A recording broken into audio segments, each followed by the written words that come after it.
Hey, good Tuesday evening, everyone. State Representative Brad Halbrook, along with Chairman, Leader, Representative Chris Miller Thank of the you. Illinois Freedom Caucus.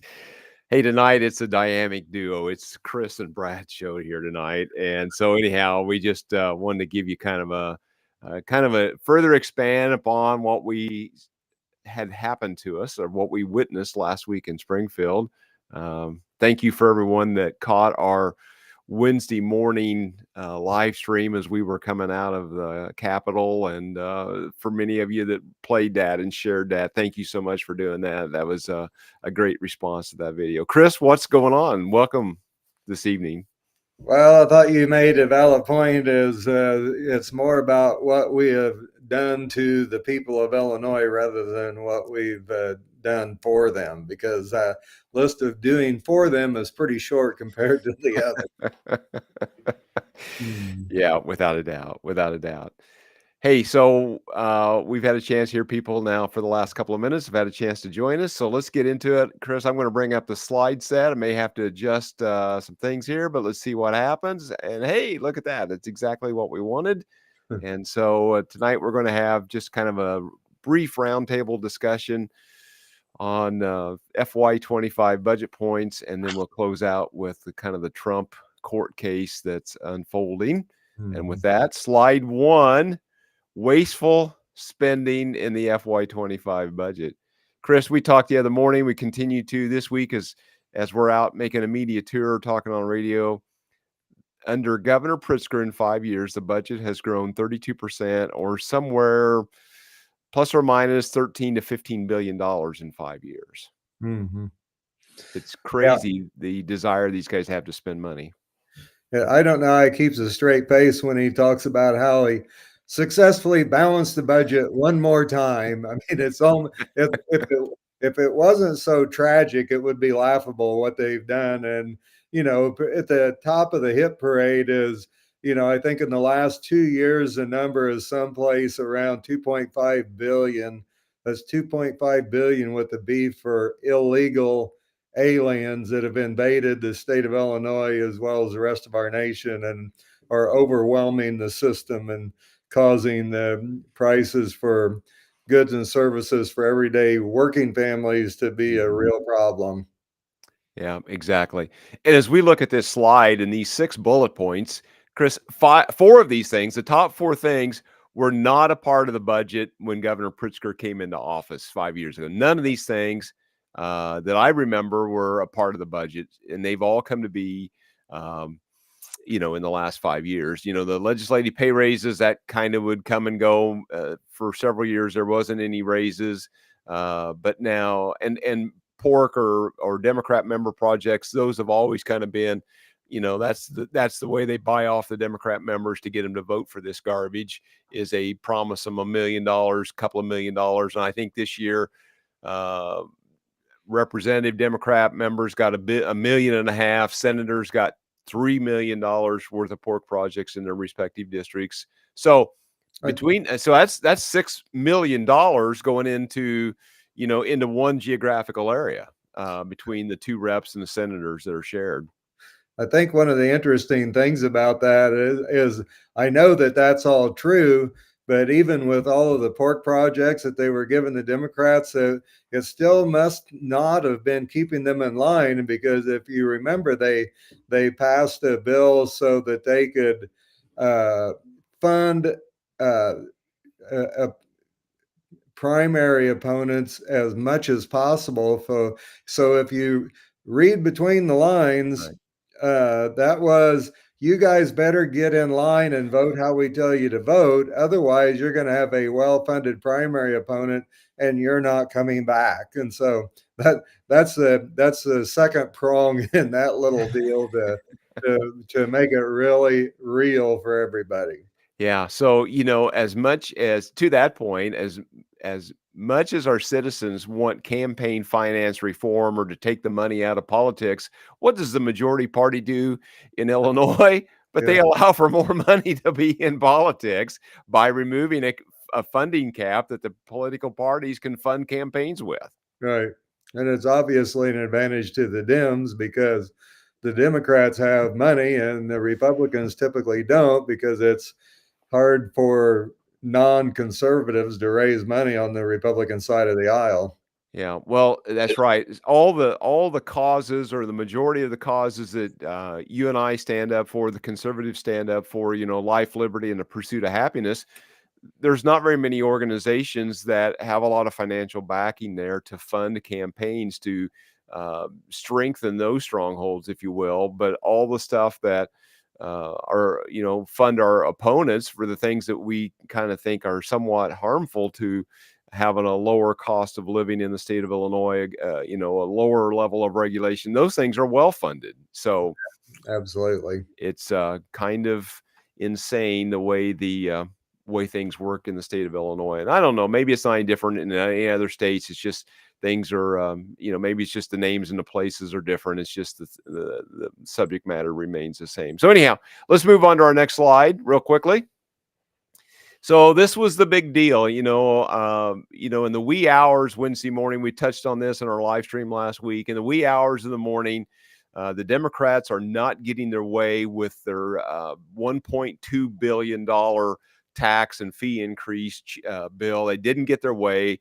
The rules allow for a bill to be run twice.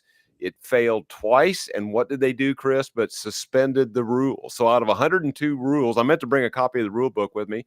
I looked last night. There's 102 rules in this rule book. So every time we gavel in new General Assembly, which will happen again this coming January, we adopt a set of rules to govern how we do things.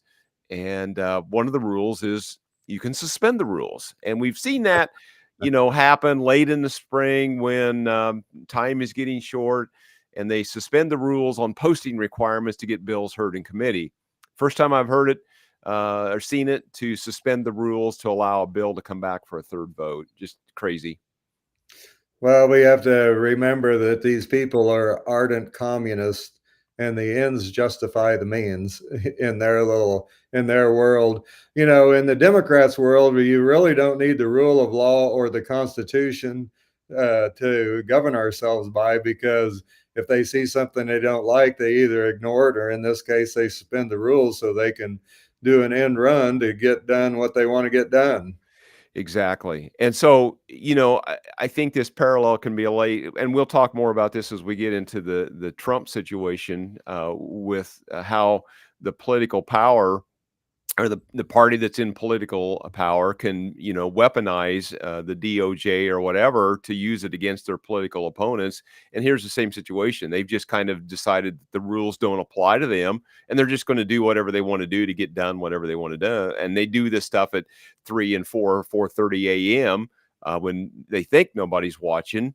But I'm making a point this week, Chris, when I'm out talking to the media and others around, hey, this is what's going on. Somebody better wake up here and start voting different in one. I mean, it's just one geographical location where this is coming from. I mean, it's Cook County that's got 2/3 of the legislators. And that's the ones that's driving this bad policy. Right. Absolutely. There's a reason why they call that CROOK County. Exactly. Chris, let's move on to the next slide. This will get into the meat of the matter here to some extent. Hopefully my internet will catch up here momentarily. So, Chris, an observation. I've been there just a couple of more years than you have, but I have never seen Democrats vote no on any of these budget bills. And it was kind of remarkable Wednesday. It's not uncommon for Democrats just not to vote yes or no. That's not uncommon. And it's very difficult on some of these budget bills, especially the tax increases. It's very difficult for anybody to vote for that stuff. But this time we saw 4, 5, 6, 7 Democrats voting no. Well, that is very true, and it is unusual. I know that you've been there longer than I have, but the same messages, I've never seen this happen before, where they actually break rank. But if you look at several of those that voted no or aren't coming back, they're retiring after this time, and so they actually voted what they knew was right to do. And some of the other ones, they may want to shake hands with their colleagues. I'm not sure how serious the establishment will will take this act of rebellion on their part.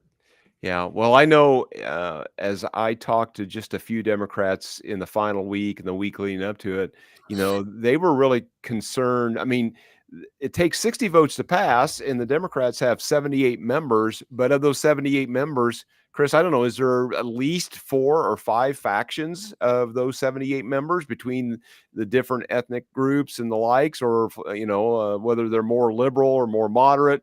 It's kind of comical to say there's a moderate wing of the Democrat Party, but maybe you could say that. I don't know, but I just kind of think it's comical sometimes.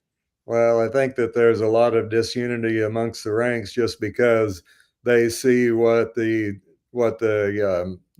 nanny state that's being led by Governor Pritzker is doing for the illegals, and a lot of those people in those minority caucuses are really, their people are struggling, and jobs is hard to come by. Good jobs are even harder to come by. The taxes are off the charts. Real estate taxes are off the chart.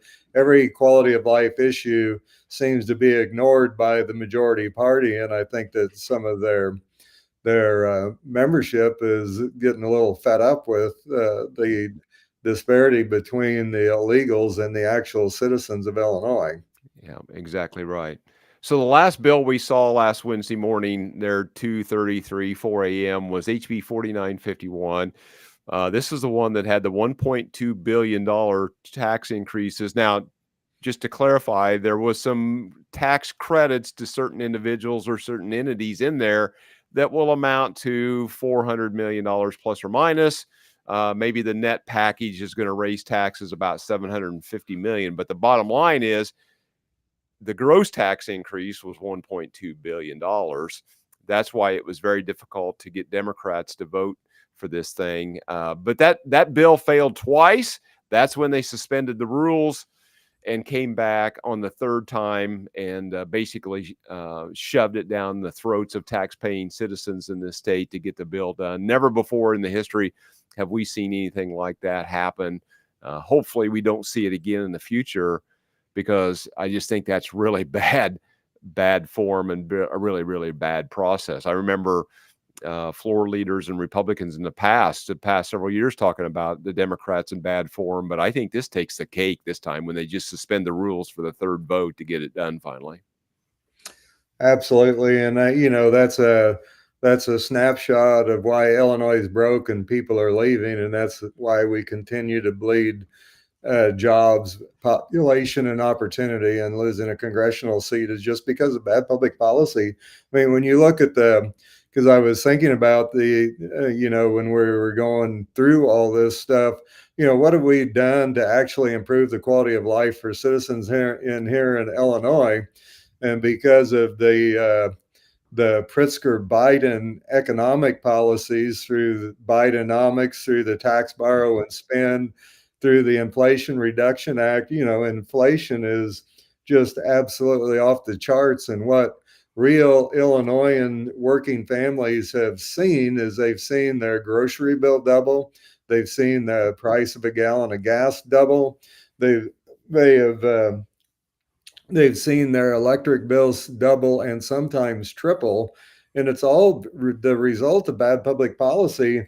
And these policies are driving businesses and hardworking families out of this state for a better opportunity in some of our border states. Exactly. So to move on here, there was basically 2 spending bills. SB 251, that basically was the $53 billion budget.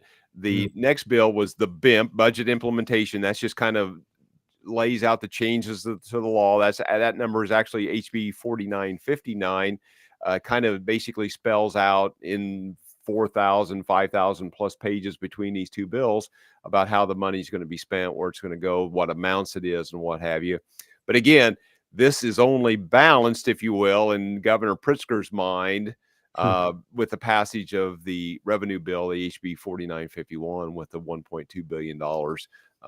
And it was really interesting this spring, Chris, in committee, appropriations committee, or discussion on the House floor. is the budget balanced? And, the response from the deputy governor, Menard, once is, well, multiple times in the one appropriations committee that he was before me in, was the governor won't sign a budget that isn't balanced. Well, and I think this was even a question Wednesday morning is this budget balanced?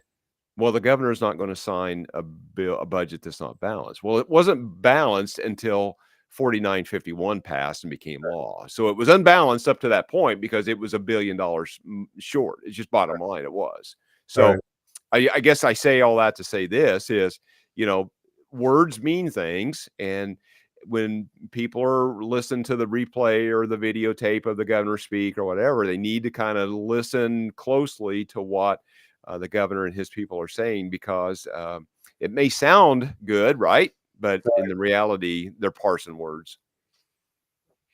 Yeah, whenever they message, they always sound extremely. The words are extremely attractive, and they are definitely wordsmiths. And when they need a political dictionary to define what it really means to have a balanced budget, in this case, it means we raised your taxes over $1 billion so that we can have a balanced budget. And Right. and then they had trouble. They were freaking out because they were having trouble getting that passed, and so they had to break all of their rules of almost. I mean, this decorum to a certain degree. I mean, it's complete lack of respect for the citizens here in Illinois to pull these election year gimmicks and the shenanigans that they use all the time, and the messaging that they use is completely disingenuous to the people, because the people don't have a political dictionary to define the terms of what they're really talking about. Right. And one term that I think was brought up once, maybe twice, but we need to have kind of a Democrat dictionary, like you say, revenue enhancements. That's what they Oh want yeah, to talk about. Revenue enhancements. Okay.